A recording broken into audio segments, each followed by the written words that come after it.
Graças e paz, irmãos. Aleluias.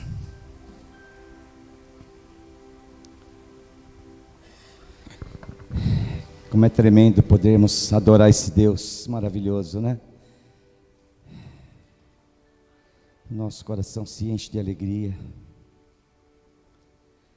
Vamos abrir nossas Bíblias em Josué, capítulo 6. Nós vamos ler os primeiros 5 versículos, amém? Aleluias. Josué, capítulo 6.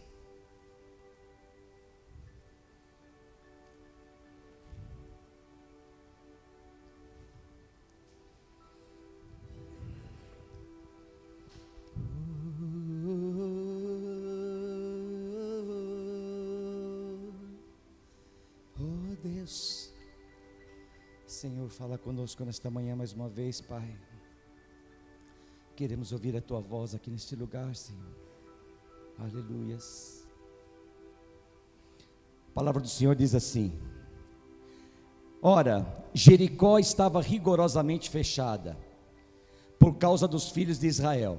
Ninguém saía nem entrava. Então disse o Senhor a Josué: Olha, entreguei na tua mão a Jericó, ao seu rei e aos seus valentes.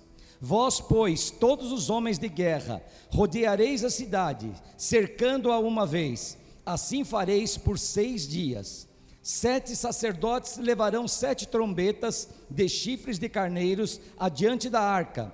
No 7º dia rodeareis a cidade 7 vezes, e os sacerdotes tocarão as trombetas. E será que, tocando-se longamente a trombeta de carneiro, ouvindo vós o sonido dela, todo o povo gritará com grande grita.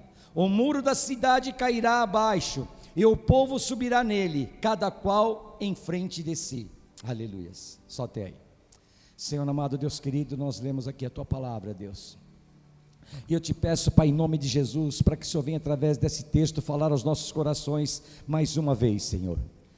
Nós pedimos sempre a Ti, Senhor, neste lugar, para que o Senhor use nossas vidas, para que o Senhor fale conosco através da palavra, Senhor, porque é nesta palavra que nós confiamos, Senhor, porque a Tua palavra, ela é infalível, ela é inerrante, ela é absoluta, ela não tem inverdades, ela é a pura verdade, Senhor, e nós cremos no poder dela, nós cremos no poder transformador da Tua palavra, Senhor. Por isso que eu te peço mais uma vez nesta manhã, Senhor, através desta palavra, Deus, transforma, Senhor, nossas vidas, Pai, que nós possamos sair daqui hoje, Senhor, diferentemente da maneira como entramos, Pai, que nós possamos ter o nosso coração tocado pelo Teu Santo Espírito aqui nesse lugar, que nós possamos ter nossa vida tocada por Ti aqui nesse lugar, Senhor, que nós venhamos a sentir o fogo arder cada vez mais forte em nossos corações, Pai, para que a nossa vida seja, Senhor, mudada, transformada, segundo o Teu querer, Senhor, segundo a Tua vontade, Pai. Deus, nós nos colocamos diante de Ti mais uma vez, Senhor, abrimos o nosso coração, abrimos, Senhor, o nosso entendimento, o nosso intelecto, Senhor, porque queremos, Senhor, como um todo, receber a Tua palavra, Deus. Abençoa nossas vidas, abençoa a vida de cada um presente aqui nesse lugar, abençoa cada lar aqui representado, Senhor. É o que eu te peço nesta manhã, Senhor, e te agradeço, Pai, em nome de Jesus. Amém, amém, amém. Está na tua bolsa, chave. Aleluia, amém. Eu gostaria de, antes de nós falarmos sobre o texto diretamente, voltar um pouquinho atrás e relembrar o momento em que o povo estava ali no Egito e havia estado ali por 430 anos como escravos naquele país. E Deus levanta um homem chamado Moisés para ser o libertador daquele povo. E Moisés então começa todo um processo para resgatar aquele povo do Egito. E nós sabemos tudo o que aconteceu, a maneira como o Senhor endurecia o coração de Faraó, a maneira como o Senhor usava a vida de Moisés, através de milagres e maravilhas, para fazer com que o Faraó pudesse ser tocado, e assim Deus foi fazendo, até que foi o último milagre que Deus fez, que foi matar os primogênitos daquele país. E ali aconteceu uma situação interessante, porque Deus ordena ao povo que cada um ficasse em suas casas, e que cada família pegasse um cordeiro imaculado, um cordeiro puro, um cordeiro sem defeitos, e oferecesse em sacrifício, em holocausto a Deus. E aquele cordeiro deveria ser morto ali em cada família, em cada casa, e ia ser comido. Isso era na noite que antecedia o dia da partida do povo do Egito. E ali aconteceu um caso bastante interessante, quando Deus diz para o povo: vocês agora vão pegar o sangue do cordeiro e vão ungir os umbrais das portas de suas casas. E quando o anjo do Senhor passar para matar os primogênitos daquele país, na casa de vocês, o primogênito não será morto, não será tocado. Amém? Essa foi a primeira Páscoa, que em hebraico significa, a palavra é Pessá, que vem do verbo passar por cima. Isso representava aquele ato em que Deus passaria por cima daquela casa, por cima daquela porta, e não mataria os primogênitos hebreus. Agora, uma coisa que é interessante: quando Deus pede para que as pessoas passassem o sangue nos umbrais da porta, eu não vou ler, eu não lembro o versículo, qual o número dele, mas depois vocês podem dar uma olhada. Deus fala o seguinte: que este sangue nos umbrais lhes sirva como sinal.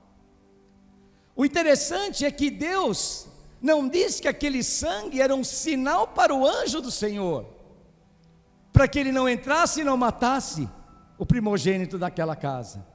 Mas o Senhor diz que esse sangue nos umbrais da porta lhes sejam como sinais. Isso representa o sinal do que estaria por vir. Isso representa o que nós deveríamos relembrar todas as vezes, durante todos os anos e séculos e milênios, e o que nós estamos fazendo aqui hoje. Hoje, através da ceia do Senhor, através desse dia que é o dia da Páscoa, ali já estava sendo tipificado o sangue do Cordeiro, aquele que um dia seria derramado por nossas vidas, para que nós não passássemos pela morte como foi ali no Egito, que era a morte dos primogênitos, mas que nós não passássemos pela segunda morte, a morte espiritual.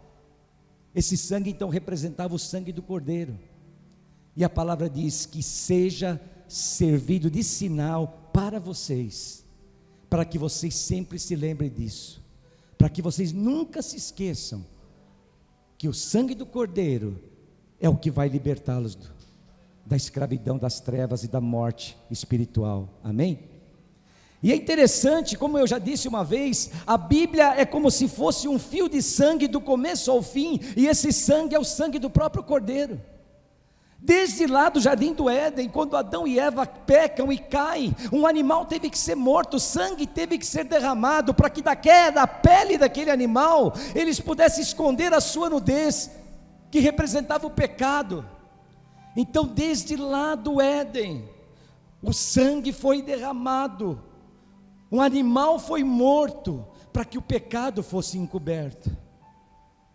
Lá no Egito, um cordeiro foi morto, para poder mostrar que o sangue do Cordeiro estava ali naquela casa, naquele lugar, e que pelo sangue do Cordeiro ali não haveria morte.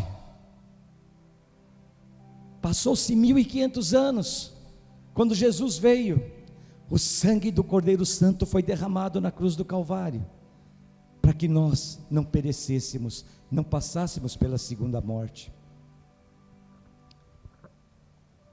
Eu creio que nessa época Josué deveria ter por volta dos seus 40 anos, era muito novo ainda. Talvez ele nem pensasse que um dia teria uma incumbência tão importante, tão grande, como a que ele foi colocado, de conduzir o povo para entrar na terra prometida. Moisés então nessa época conduz o povo para fora do Egito, vai peregrinar durante 40 anos no deserto. Mas acontece algo inusitado. Chega um momento em que aquele homem que cumpria fielmente sempre a vontade de Deus, infelizmente deu uma pisada na bola. E ali, quando ele foi ordenado pelo Senhor para tocar na rocha, para que a rocha desse água, para que o povo matasse sua sede, porque o povo estava murmurando, porque estava com sede, ele, irado, fere a rocha, bate na rocha, e o Senhor disse para ele: por isso, Moisés, você não vai mais entrar na terra prometida. E além disso, o povo, por ser um povo obstinado, um povo murmurador, esse povo também, Deus disse o seguinte: esses homens de guerra, acima de 20 anos, vão agora caminhar e andar pelo deserto, até que o último morra no deserto, porque não vão pisar na terra prometida, não vão receber a promessa de Deus. Aqui eu já tiro uma lição importantíssima para nossas vidas, que nem todos vão receber a promessa do Senhor. O Senhor tem promessa para cada um de nós, o Senhor tem promessa para nós, mas aqui eu percebo que nem todos vão receber essa promessa. Nós temos aqui um homem, que foi um homem muito importante, Moisés, aquele que conversou com Deus, aquele que esteve na intimidade com o Senhor, ele não foi agraciado com a promessa, ele só teve a oportunidade de um dia subir no monte, e Deus fala para ele: olha, Moisés, lá está a terra que mana leite e mel, lá está a promessa que eu tenho para o meu povo, mas você não vai pisar, você não vai para lá. Eu imagino a tristeza desse homem, que fez tudo sempre o que Deus quis, que tirou o povo do Egito, que ele conduziu o povo para a promessa que havia para aquele povo, e não pôde participar.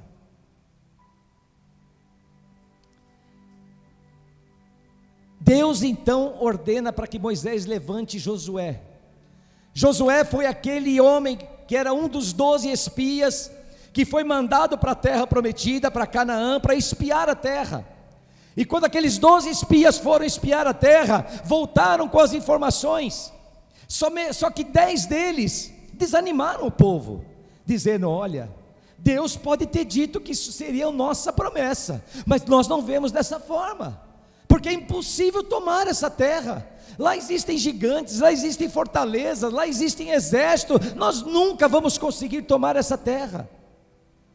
Mas Josué e Calebe foram o contrário, disseram: lá é uma terra maravilhosa, lá é uma terra que mana leite e mel, lá é uma terra que o cacho de uva que dá lá, precisam de 2 pessoas para carregar um cacho de uva, lá é uma terra maravilhosa, nós temos que conquistar essa terra.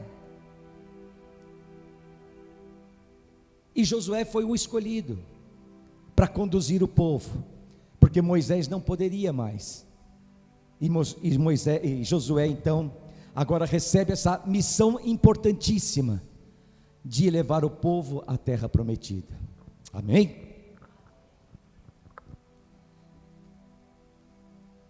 O interessante, esse texto que nós lemos fala de Jericó. Jericó era, se não foi a mais poderosa fortaleza, era uma fortaleza muito, muito forte, praticamente intransponível. Eu estive dando uma olhadinha, fala que a muralha de Jericó, ela tinha cerca de 7,5 metros de altura, por 6,5 metros de largura. Vocês imaginam o que é isso? Em cima dessa muralha, podia trafegar 2 bigas para lá, 2 para cá, cruzando-se simultaneamente, que teria espaço para as 4 passarem ali. A história conta que a quilômetros de distância, as pessoas conseguiam ver os soldados e as carruagens passando por cima da muralha, de tão grande que era, de tão forte que era essa muralha. Era realmente uma fortaleza intransponível. E ali agora, o povo de Israel, o povo hebreu, a raça eleita, que Deus havia dado a promessa, dizendo: essa é a terra que eu vou dar a vocês, Quando eles atravessam o Rio Jordão, que aliás foi um outro grande milagre, porque mais uma vez Deus fez com que as águas do Jordão parassem para que o povo atravessasse no seco. Agora eles se deparam com aquela fortaleza imensa.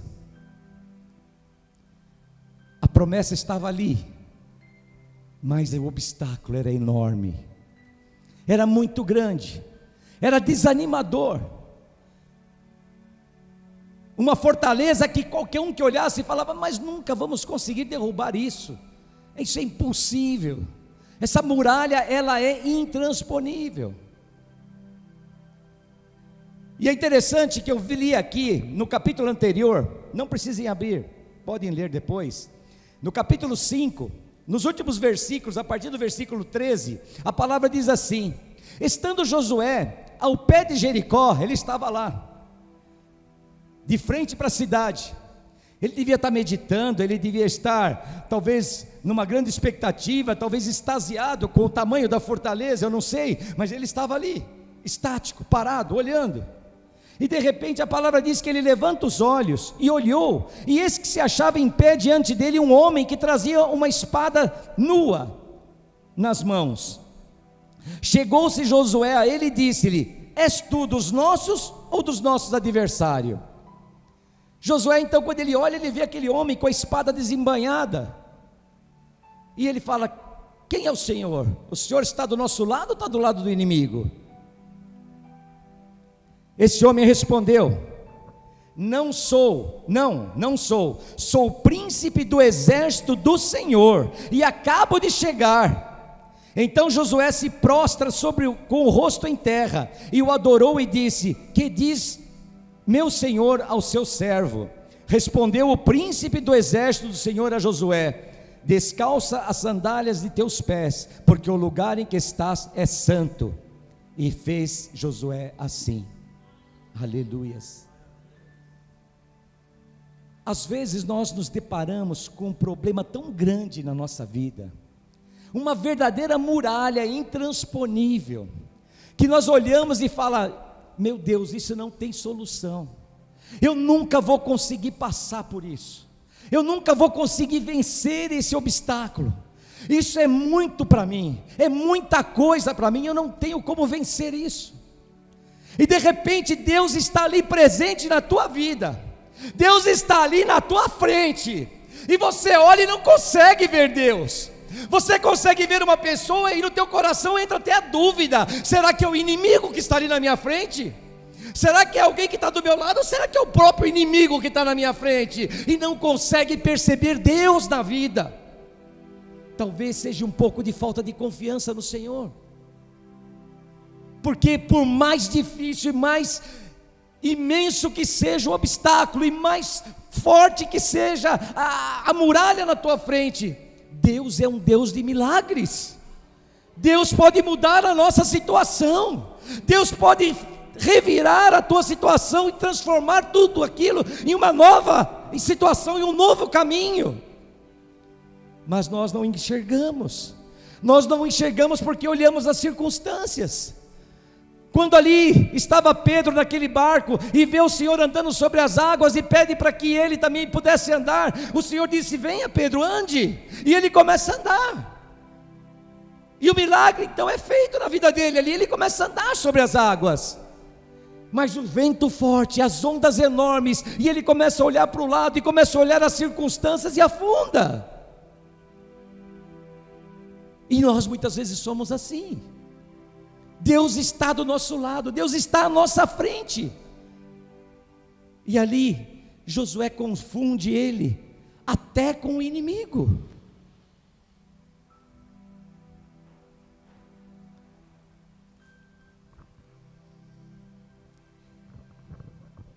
Nós temos que parar de nos lamentar.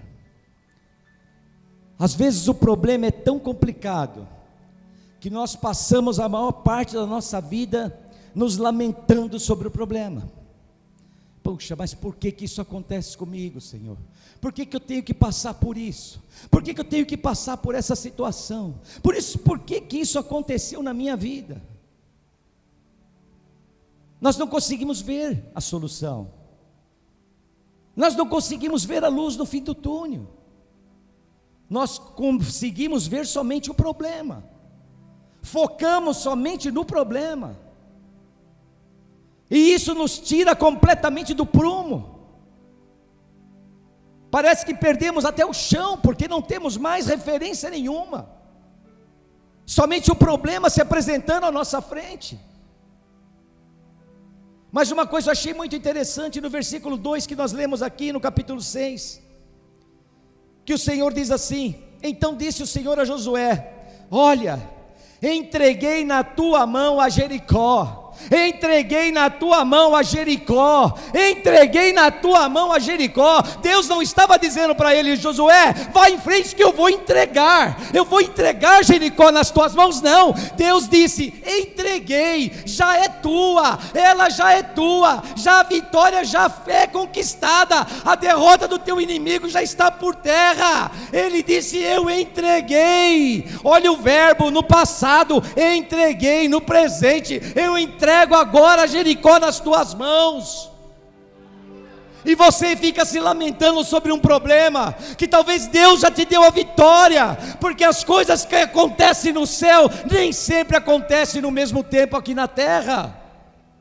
O tempo de Deus é diferente, o Kairos de Deus é diferente, o nosso tempo é o Cronos, é o tempo terrestre, e é diferente. Às vezes estamos aqui chorando, nos lamentando, arrancando os cabelos, e Deus lá no céu já deu a vitória. O tempo de Deus é diferente, o tempo no céu é diferente. Talvez você vai enxergar aqui a vitória daqui uma semana, um mês, um ano, eu não sei, mas lá no céu já está decretada a tua vitória.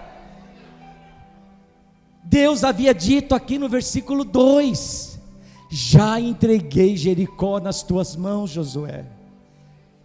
Josué não tinha nem feito nada ainda, não tinha dado nenhum passo ainda. Josué estava ali ainda, extasiado na frente daquela fortaleza imensa. Mas Deus fala para ele: Josué, para de se preocupar, Josué.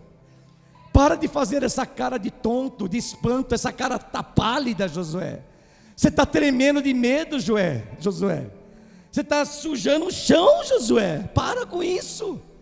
Para de temer. Já entreguei Jericó. Jericó já é tua. Você já conquistou, a vitória já é sua. A vitória já é sua, irmão. A vitória já é sua, irmã. Não importa o problema, Deus lá no céu já decretou a vitória. É uma questão de você agora esperar no Senhor. O Senhor às vezes quer um passo de fé.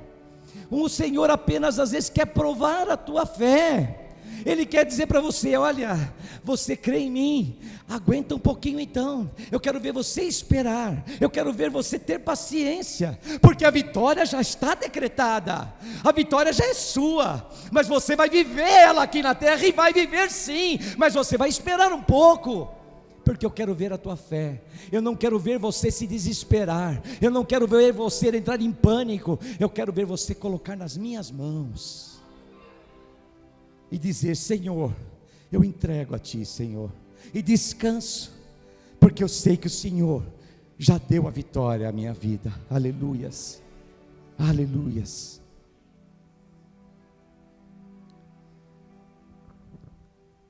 O Senhor nos dá estratégias, como Ele deu aqui a Josué, e a primeira grande estratégia foi essa, que nós lemos aqui no versículo 2, confiar em Deus.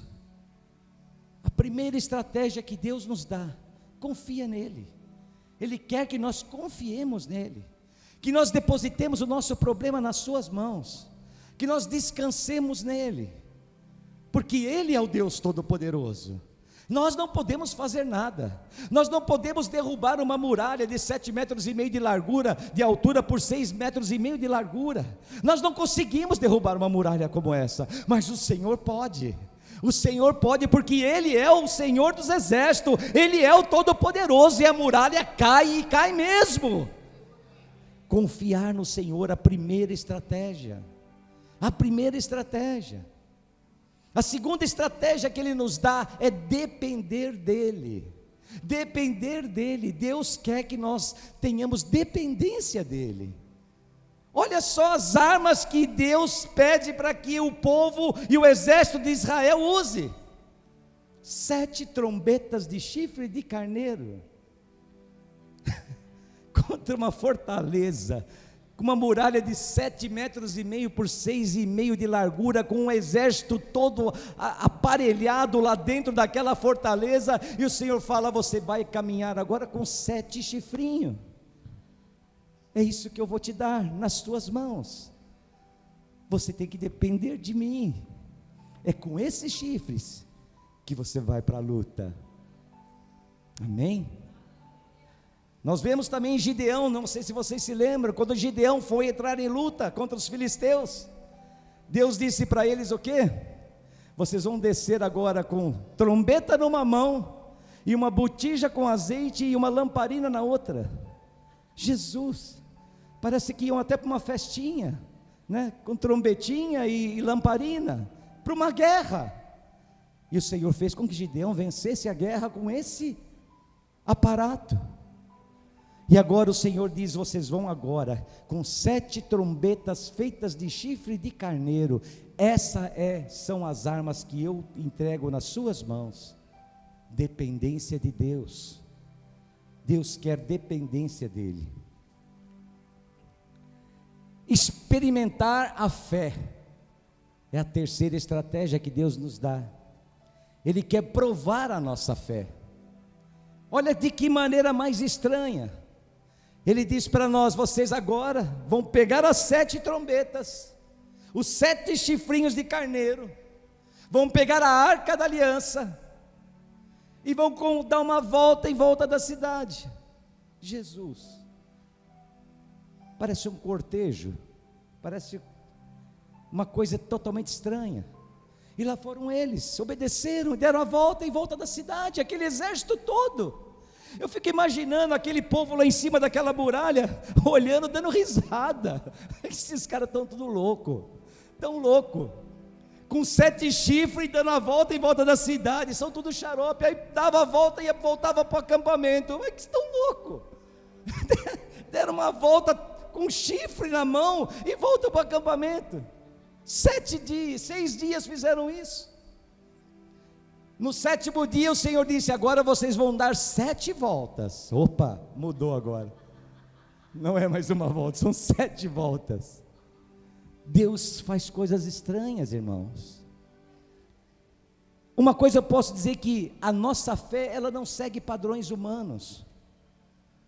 Às vezes o que parece loucura para o mundo, para nós é o poder de Deus, como diz Paulo em suas epístolas.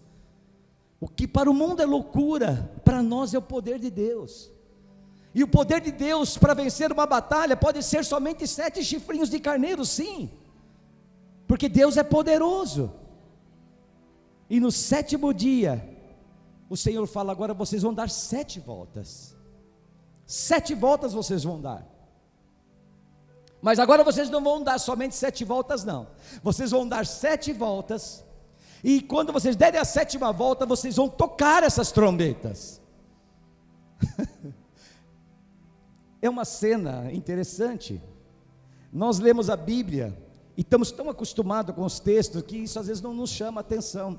Mas eu fiquei lendo esse texto e fiquei imaginando aquele povo, aquele exército inimigo em cima das muralhas, vendo aquele exército que pareciam tontos, andando em volta da muralha. Aí de repente chega um momento, deram 7 voltas em volta daquela muralha, já cansados, porque a cidade não devia ser tão pequena.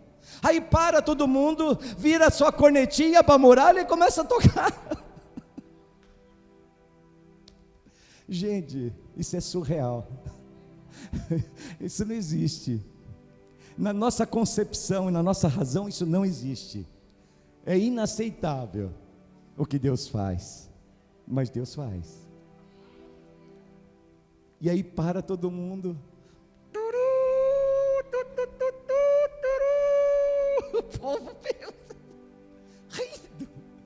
Eu riria, se eu estivesse lá em cima eu ia dar risada. Isso é ridículo, são ridículos. Eu ia gritar lá de cima: vocês são ridículos. Eu não vou tacar a flecha, porque eu tenho dó, não dá, porque isso é ridículo. Vim com trombetinhas de chifre de carneiro tocar na frente da nossa muralha.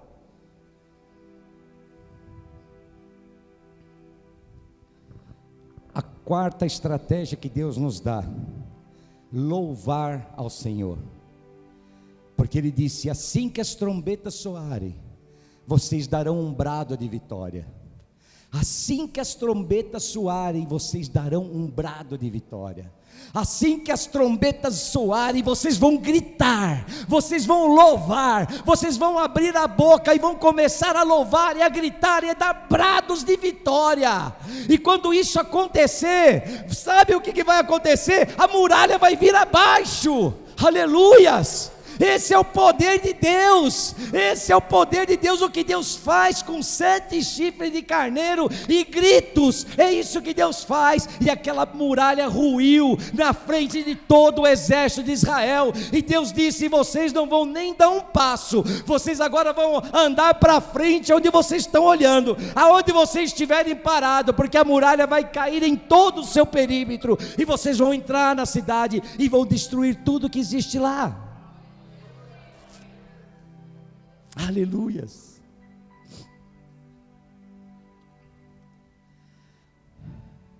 A sua muralha, ela pode ser imensa, ela pode ter 7,5 metros de altura, pode ter 15 metros de altura, 20 metros de altura, pode ter 6 metros de largura, 15, 20, 50 metros de largura. Mas hoje o Senhor está dizendo para você: toque a sua trombeta, toquem as trombetas, e comece a louvar o Senhor aqui nesta manhã, e comece a glorificar e a dar um brado de vitória, porque esse brado de vitória vai fazer com que essa muralha caia na sua vida, em nome de Jesus. Essa muralha vai cair hoje, em nome de Jesus. Se coloquem de pé, eu vou pedir para que se coloquem de pé, porque nós vamos aqui agora tocar a trombeta. O Natan vai tocar a trombeta. Ele está ali com um baita chifre de carneiro agora, cheio de teclinha, mas essa é a corneta que ele está tocando ali agora. E nós vamos começar a dar um brado de vitória aqui, e a muralha na sua vida vai cair em nome de Jesus, porque eu creio nisso. Eu creio nas promessas de Deus, e eu creio que as coisas loucas que Deus faz, para o mundo podem ser loucas, mas para nós é o poder do Senhor em nossas vidas, e eu creio que o poder dele vai se manifestar em nossas vidas hoje, em nome de Jesus. Aleluias. Oh Deus, para que entre o Rei Jesus, o Rei da glória, eu abro meu coração, eu abro meu coração. Esse é o brado de vitória, para que o Rei venha, para que o Rei entre em nossas vidas, e entre aqui neste lugar nesta manhã, e Ele vai entrar, e as muralhas vão cair, porque nós vamos abrir nossa boca agora, e vamos começar a dar o nosso brado de vitória, através desse louvor, em nome de Jesus, e não há muralha que vai resistir, em nome de Jesus. Oh Deus, aleluia Senhor, oh ralamassuremanas, para que entre o Rei Jesus, o Rei da glória, eu abro meu coração, eu abro meu coração, para que entre o Rei Jesus, o Rei da glória, eu abro meu coração. Oh Deus, para que entre o Rei Jesus em minha vida, eu abro meu coração, eu abro meu coração, Senhor, para que entre o Rei. Continue cantando, porque esse é o teu brado de vitória, esse é o teu brado de vitória nesta manhã, porque você vai cantar e está proclamando aqui que o Senhor vai entrar na tua vida, e não existe muralha que vai resistir. As dificuldades, os problemas, aquilo que se apresenta como um verdadeiro obstáculo na tua vida, vai cair por terra em nome de Jesus. Oh Deus, meu coração, para que entre o Rei Jesus, o Rei da glória. Eu abro meu coração, eu abro meu coração, para que entre o Rei. Espírito Santo, ore por mim, leve pra Deus tudo aquilo que eu preciso.